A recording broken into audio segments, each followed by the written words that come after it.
नमस्कार, आदाब, सत श्री अकाल दोस्तों।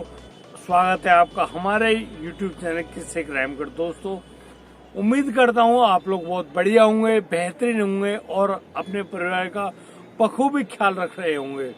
दोस्तों, भूतों के बारे में तो आपके बहुत सारे विचार होंगे, बहुत सारी बातों में आप यह सोचते रहे होंगे कि किस भूत ने क्या क्या कलाकारियाँ की हैं। आपके हर गली मोहल्ले नुक्कड़ में आपको भूतों से जुड़े हुए बहुत सारे ऐसे किस्से मिल जाएंगे जिनमें आपको भूतों की ऐसी कहानियां मिल जाएंगी जिनको कहकर और सुनकर भी आपके शरीर के अंदर रोमांच सा भर जाए। भूतों की सभी कहानियों के लिए पूरी दुनिया अटी पड़ी है।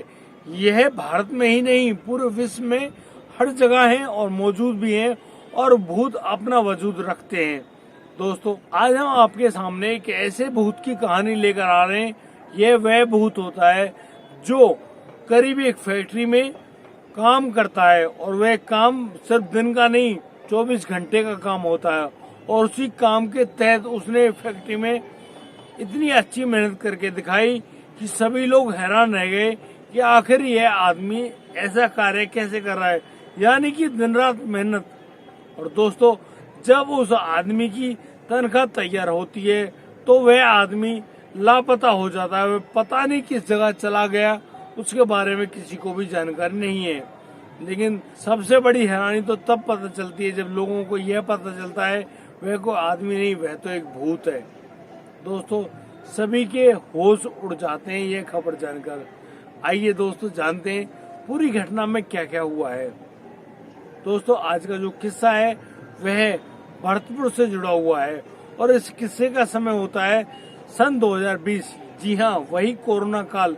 इस कोरोना काल में आप सभी लोगों के दिमाग में बहुत सारे ऐसे विचार जरूर रहे होंगे जिनके तहत ऐसे खट्टे मीठे अनुभव आपके साथ जुड़े हैं कि आपने कहां पर किस तरीके से किस तरह से अपनी जिंदगी गुजारी, अपने बच्चों का पेट भरा, कैसी अच्छी और सही जिंदगी जी, किस तरीके से व्यवस्थित होकर आप लोग रहने लगे। आपको मास्क लगाना भी सिखाया गया, आपको लोगों से दूरी बनाना भी सिखाया गया और तो और आपको आपके घर रहकर ही ऑफिसों में काम करना भी सिखाया गया। यानी कि अब आपकी जो ऑफिस है वह आपके घर से भी संचालित हो सकती है, यानी कि चल सकती है। दोस्तों, इस कोरोना काल में सबसे ज्यादा परेशान होने वाला वह तबका था जिसको हम मजदूर वर्ग कहते हैं। जी हाँ दोस्तों, वही दिहाड़ी मजदूर जो कि रोजाना मेहनत करते हैं, अपनी दिहाड़ी कमाते हैं और फिर घर लाकर अपने बच्चों का पालन पोषण कर रहे होते हैं। उन लोगों के साथ बहुत बुरा हुआ। जी हाँ, वे वही फैक्ट्रियां हैं, वही काम है, क्योंकि कोरोना काल में सरकारी घोषणा के कारण सभी फैक्ट्रियां, सभी कल कारखाने सब बंद हो गए। और दोस्तों, वहां पर जो कार्य करने वाले जो कर्मचारी थे वो लोग बस एक एक रोटी के टुकड़े के लिए मोहताज हो गए। दोस्तों, यहाँ पर उन फैक्ट्रियों के जो मालिक हैं उन्होंने बहुत अच्छी पहल करी और उसी पहल के दौरान उन्होंने इस बात पे निर्णय लिया कि वो अगले 2-3 महीने तक अपने मजदूरों को दिहाड़ी देते रहेंगे, यानी कि उनकी तनख्वाह देते रहेंगे। पूरी तनख्वाह तो नहीं, लेकिन कुछ तनख्वाह तो अवश्य देंगे ताकि उनका पालन पोषण सही ढंग से हो सके, वे अपने बच्चों को ढंग से पाल लें। दोस्तों, 2-3 महीने तो उन लोगों ने पैसे दिए, लेकिन ये लॉकडाउन का जो समय था ये अब बढ़ता ही जा रहा था।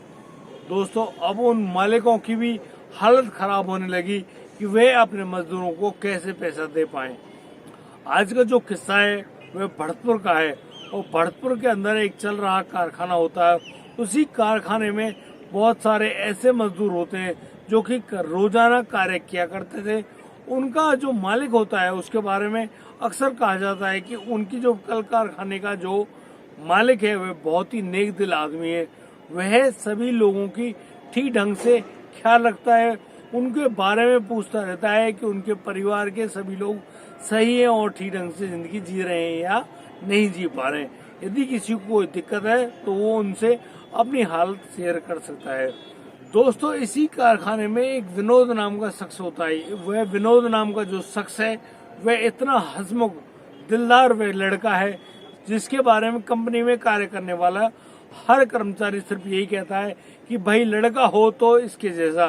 दोस्तों, ये जो विनोद है, ये भरतपुर जिले जो कि राजस्थान का एक प्रमुख जिला है, वहीं के एक गांव का रहने वाला है और उसी गांव में उसकी एक पत्नी और 2 बच्चे भी रहते हैं। वह जो भी मेहनत किया करता, उस कारखाने में कार्य करने के बाद वह अपने परिवार को अपनी तनख्वाह ले जाकर सौंपता और उसी तनख्वाह के चलते उनका घर चल रहा था और उनके घर में होने वाले सभी खर्चों की पूर्ति भी हो रही थी। दोस्तों, धीरे धीरे समय बीतता है और अब यह वही वक्त आ जाता है जब वह समय आता है लॉकडाउन का, और इसी लॉकडाउन के चलते हुए अब विनोद को भी अपने घर बैठना पड़ता है।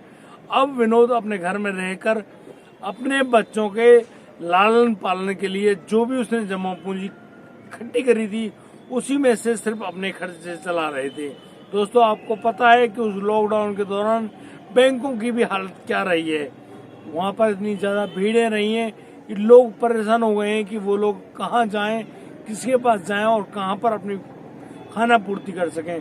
लेकिन 2-3 महीने के लिए तो उस फैक्ट्री के मालिक ने कुछ पैसे अपने हर कर्मचारी के पास भेजे और यह कहा कि इन पैसों से अपने परिवार का पालन पोषण कीजिए। आगे जैसे ही लॉकडाउन खत्म होगा, हम लोग फैक्ट्री दोबारा से चालू कर देंगे और आप लोगों को आपकी पूरा काम और पूरी तनख्वाह मिलने लगेगी। सभी लोग खुश थे, लेकिन यह जो लॉकडाउन है यह अब बढ़ता ही जा रहा था और इसी लॉकडाउन के बढ़ने पर सभी लोग चिंताग्रस्त हो गए थे कि अब वो लोग कैसे अपनी जिंदगी जिएंगे। करीब 6 महीने के बाद लॉकडाउन खत्म होता है और फिर जो जिंदगी तबाह हो रही थी, घरों में घुट घुट के खत्म हो रही थी, वह अब दोबारा से शुरू होने वाली थी, क्योंकि हर फैक्ट्री, हर कारखाना, हर दुकान, हर काम अब खुलने लगा था और इसी काम के चलते हुए वह फैक्ट्री भी चालू हो जाती है जिस फैक्ट्री में वह विनोद नामक जो शख्स होता है वह कार्य किया करता है। दोस्तों, अब विनोद भी उस फैक्ट्री में आता है और अपना काम करना शुरू कर देता है। लेकिन दोस्तों, यहाँ पर सभी लोग इस बात को जानकर हैरान थे कि विनोद जैसे कि पहले था बड़ा हंसमुख दिलदार लड़का, वह अब ऐसा नहीं है। वह गुमसुम रहता है और किसी से भी ज्यादा बातें नहीं किया करता है। वह अपने मैनेजर से कहता है कि साहब उसको काम दे दीजिए, उसको काम की बहुत ज्यादा जरूरत है। यानी कि विनोद यहाँ अपने मैनेजर से ओवर टाइम करने की मांग किया करता है और उसी ओवर टाइम के तहत वह अपने पैसे भी जुटाना चाहता है और अपने परिवार को हर सुख सुविधा सौंपना चाहता है। दोस्तों, यहाँ मैनेजर से मिली अनुमति के अनुसार, क्योंकि फैक्ट्री में बहुत ज्यादा काम बढ़ गया था, उसी काम के चलते अब विनोद को भी परमिशन मिल जाती है ओवर टाइम करने की। दोस्तों, अब यहाँ पर जो विनोद है वह दिन में भी काम करता और पूरी रात भी काम किया करता। बार बार मैनेजर द्वारा पूछने पर कि मनोज, आपको थकावट नहीं होती, आप परेशान नहीं होते, या आपको नींद नहीं आती, या आपको आपके परिवार के पास नहीं जाना है, तो यहाँ पर विनोद उनको सिर्फ एक ही जवाब देता कि साहब अब नींद किसे, अब चैन किसको है, अब तो सिर्फ कार्य करना है और इसी काम के चलते मुझको पैसे जुटाने ही हैं। दोस्तों, इसी प्रकार से विनोद को काम करते करते करीब 1 महीना गुजर जाता। एक दिन देर रात उस फैक्ट्री का एक गार्ड होता है, वह गार्ड किसी काम के लिए अपनी फैक्ट्री के अंदर जाता है। यहाँ पर वह गार्ड जब उस विनोद के उस कंपार्टमेंट की तरफ झांक कर देखता है जहाँ पर विनोद काम किया करता था, दिन रात काम कर रहा था, वहाँ पर जब वह झांक कर देखता है तो वह पाता है कि वहाँ जो कुर्सी है, उस कुर्सी पर जहाँ पर विनोद सो रहा है वहाँ पर विनोद मौजूद नहीं है। विनोद की जगह कोई ऐसा व्यक्ति है जो वहाँ सो रहा है, वह बहुत ज्यादा भारी भरकम है और लग रहा है जैसे कोई 60 साल का व्यक्ति हो।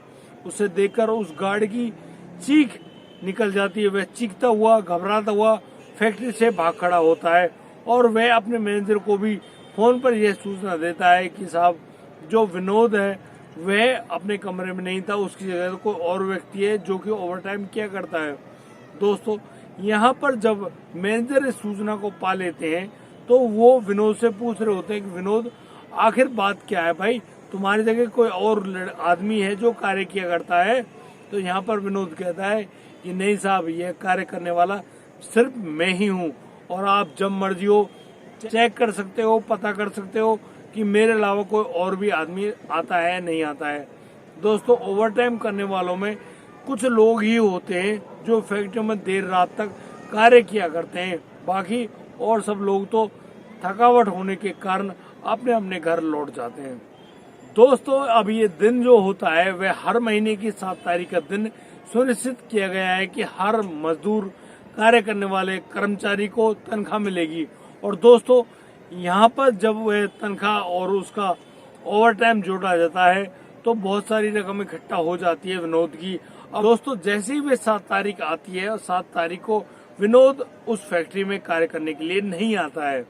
दोस्तों, वह विनोद कहाँ गया, इसी मामले में मैनेजर अबू उस विनोद के बारे में पूछताछ भी करते हैं और उसका इंतजार भी करते हैं कि हो सकता है उसके घर में किसी बच्चे की या उसकी कोई तबीयत खराब हो गई हो, 1-2 दिन में आ जाएंगे।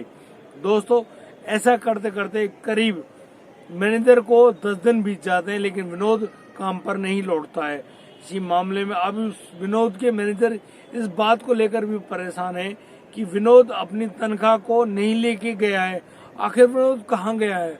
और विनोद के सभी दोस्तों से पूछा जाता है कि विनोद कहाँ पर है, तो लेकिन कोई भी व्यक्ति या उसका दोस्त इस बारे में जानकारी देने में सफल नहीं हो पाता है और सभी लोग कहते हैं कि उनको विनोद के बारे में कोई भी जानकारी नहीं है।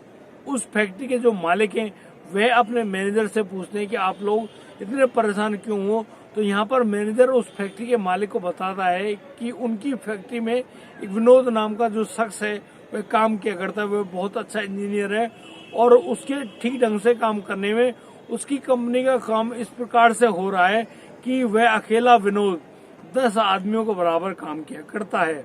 लेकिन अब विनोद काम पे नहीं आ रहा है और तो और उस विनोद ने अपनी तनख्वाह भी नहीं ली है। दोस्तों, यहाँ पर उस फैक्ट्री के जो मालिक है वे भी परेशान हो जाते हैं और वे अब मैनेजर को बोलते हैं कि आप विनोद की कमाई गई जो तनख्वाह है और ओवर टाइम करने पर जो भी उसने पैसा कमाया है उस पैसे को लेकर आप उसके घर जाइए। वह पड़ोसी ही एक गांव में रहता है, उस गांव में जाने पर आपको सही जानकारी होगी कि विनोद अब गया कहाँ पर है। दोस्तों, अब मैनेजर अपने साथ 2 आदमियों को संग लेता है और अपने जेब में उन कमाए गए पैसों जो कि करीब 50,000 के लगभग होते हैं, उन पैसों को अपने जेब में रखकर अब मैनेजर पहुंचते हैं विनोद के गांव। विनोद के गांव जाकर वो विनोद के घर के बारे में पूछताछ करते हैं और जैसे तैसे वो लोग विनोद के घर पे पहुंच जाते हैं। दोस्तों, विनोद के घर पहुंचने पर उनको मिलती है विनोद की पत्नी और विनोद की पत्नी से जब पूछा जाता है मैनेजर द्वारा कि विनोद कहाँ पर है, तो यहाँ पर जो विनोद की पत्नी है वह मैनेजर का मुंह देखते ही रह जाती है। दोस्तों, जो विनोद की पत्नी है वह कुछ नहीं बोल पाती है, उसकी आंखों में आंसू भर आते हैं। तो मैनेजर साहब फिर पूछते हैं कि आप ऐसे क्यों कर रही हो, आप हमें बताइए कि आखिर विनोद कहाँ पर है। विनोद ने 1 महीने काम भी किया है और वह अपनी तनख्वाह भी नहीं लेकर आया है, आखिर वह विनोद गया कहाँ पे। तो यहाँ पर वह जो विनोद की पत्नी वह कहती है कि साहब आपको नहीं पता विनोद के बारे में, आखिर विनोद कहाँ गया है। तो दोस्तों, मैनेजर अपनी गर्दन ना में हिलाते हुए कहते हैं कि नहीं, उसको कुछ भी जानकारी नहीं है, वह अभी 10 दिन पहले तो फैक्ट्री में काम कर रहा था, आपको पता ही नहीं है। इस बात को सुनकर विनोद की पत्नी बिल्कुल चौंक सी जाती है और वह कहती है कि साहब आप क्यों मजाक कर रहे हो, मुझ दुखिया को क्यों परेशान कर रहे हो, आपको पता नहीं विनोद को मरे हुए तो 3 महीने हुए।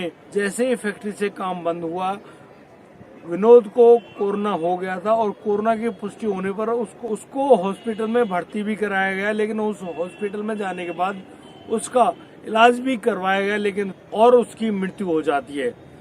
दोस्तों, यहाँ पर जो विनोद की पत्नी है ऐसा कहते कहते बहुत जोर जोर से रोने लगती है। मैनेजर साहब उसको चुप कराने की कोशिश करते हैं और यहाँ पर मैनेजर साहब को बिल्कुल भी यकीन नहीं होता है कि विनोद की मौत हो चुकी है। अब यहाँ पर मैनेजर साहब उस घर से बाहर निकलते हैं और आसपास से सभी पड़ोसियों से पूछताछ कर रहे होते हैं कि विनोद को क्या हुआ है, विनोद कहाँ गया है। तो सभी लोग इस बात की पुष्टि करते हैं कि विनोद की करीब 3 महीने पहले मौत हो गई है कोरोना के कारण। दोस्तों, इस बात को सुनते ही मैनेजर के पैरों तले जमीन खिसक जाती है। वो बेहद परेशान दुखी होते हैं और वे सोचते हैं कि ऐसा कैसे हो सकता है यह 3 महीने पहले मरने वाला वही विनोद है जो 10 दिन पहले तक उसकी फैक्ट्री में करीब 1 महीने कार्य करके गया है। वह काम ही नहीं, पूरा ओवरटाइम करके गया है। अब मैनेजर को काटो तो खून नहीं। मैनेजर साहब अब विनोद की पत्नी के पास पहुंचते हैं और उनको कहते हैं कि देखो कोई बात नहीं, अब हमें तो इस बारे में जानकारी नहीं है, लेकिन जो आपने ये बात बताई है इस बात के बारे में हम लोग विचार करेंगे, लेकिन आप इन पैसों को अपने पास रख लीजिए, क्योंकि ये पैसे उसी विनोद की कमाई हुई रकम है। जब विनोद ने करीब 35,000 रुपये जब विनोद की तनख्वाह होती है वे भी विनोद ने कमाई थी, और करीब 15,000 रुपये का उसने ओवर टाइम भी किया है। कुल मिलाकर करीब 50,000 रुपये ये हैं। इनको अपने पास रखिए ताकि आपका और आपके बच्चों का पालन पोषण होता रहे।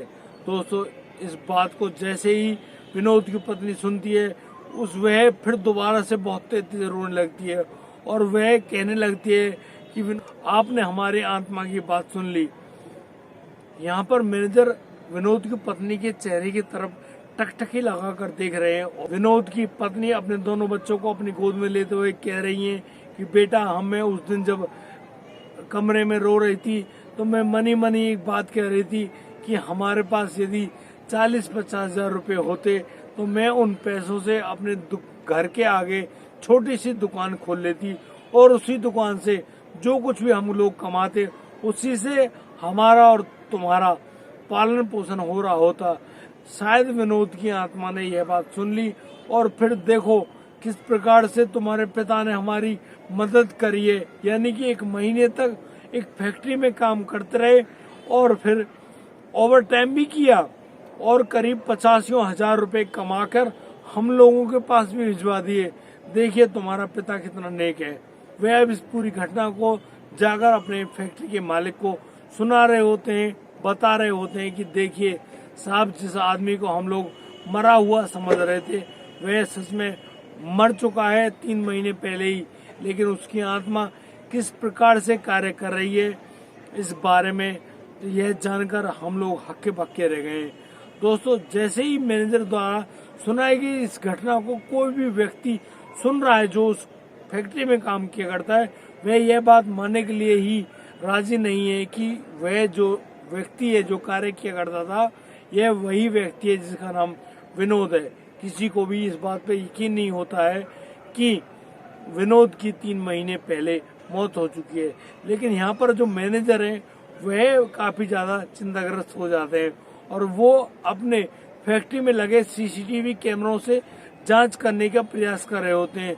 लेकिन सबसे बड़ा असर तो उस मैनेजर को तब होता है जब उस फैक्ट्री में लगे कैमरों में विनोद की कोई भी वीडियो शूट नहीं होती है। दोस्तों, मैनेजर अपना माथा पकड़ लेता है और वह भगवान के आगे हाथ जोड़कर कह रहा होता है कि ठाकुर जी, आपकी ही कृपा है, आप ही ये सब करते हैं, आपके द्वारा ही रचा गया ये सारा खेल है। मैं तो हैरान हूँ कि एक आत्मा भी अपने बच्चों के पालन पोषण के लिए इस प्रकार से भी काम कर सकती है। आज की कहानी में सिर्फ इतना ही। और दोस्तों, मैं उम्मीद करता हूँ दोस्तों मुझसे बहुत सारी ऐसी त्रुटियां हुई होंगी मेरे बोलने में, आपको ये कहानी सुनाने में, लेकिन मैं आपसे हाथ जोड़कर ये विनती करता हूँ कि इन त्रुटियों को नजरअंदाज करते हुए आप लोग मेरी द्वारा सुनाई गई इस घटना पर गौर कीजिए और जानिए सच्चाई, और इसी सच्चाई के भरोसे ही ये दुनिया चल रही है। और दोस्तों, यदि आपको हमारी वीडियो और दी गई जानकारी अच्छी लगी हो तो आप हमें लाइक करें, कमेंट करें, शेयर करें और हाँ, सब्सक्राइब करना बिल्कुल ना भूलें। दोस्तों, अब दीजिए मुझे इजाज़त, मिलता हूँ कल रात 8 बजे। तब तक के लिए आप बढ़िया रहें, बेहतरीन रहें, अपने परिवार का बखूबी ख्याल रखते रहें। जय हिंद, जय भारत।